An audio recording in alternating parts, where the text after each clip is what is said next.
Zimbabwe. Zimbabwe to witness the largest wheat harvest in the nation's history. In the coming weeks, Zimbabwe should harvest its largest production of wheat since the country began growing the crop in 1962. The Ukraine war caused the southern African nation to increase the size of the land it cultivates wheat on from 66,000 hectares in 2021 to 75,000 hectares this year, with plans to increase the cultivated area to 100,000 hectares next season, as reported by AP. According to AP, the country expects to harvest 380,000 tons of wheat this year, which is 20,000 more tons than Zimbabwe requires.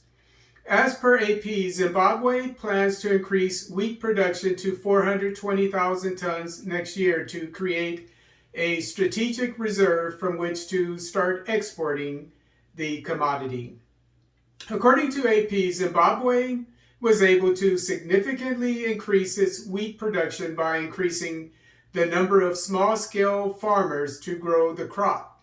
Many small-scale farmers who historically cultivated the nation's main cash crop, corn, switched to growing wheat at the behest of the government. The wheat harvest, which occurs between October and December, is threatened, however, by bushfires and the rainy season, which typically starts in November. Consequently, the government has employed the use of harvesters to speed up the harvest, as stated in AP.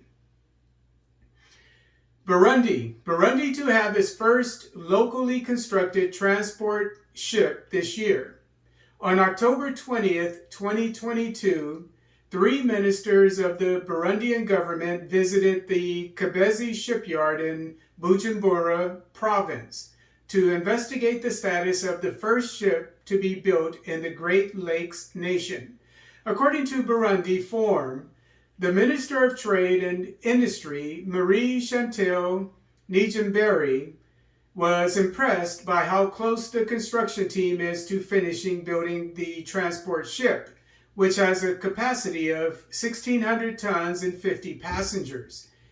Nijimbere thanked the investors of the ship as it will cut the cost of transporting goods and services via Lake Tanganyika, as reported by Burundi Forum.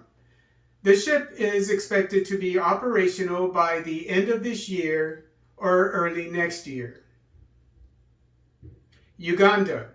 Ugandan ministers to learn Kiswahili to hold sessions in the language.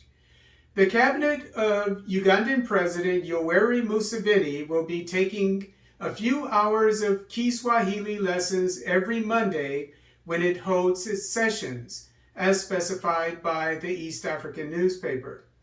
The cabinet plans to eventually hold meetings in the East African Bantu language, according to the East African. As of this July, Kiswahili is Uganda's second official language after English and is therefore a compulsory language taught in school.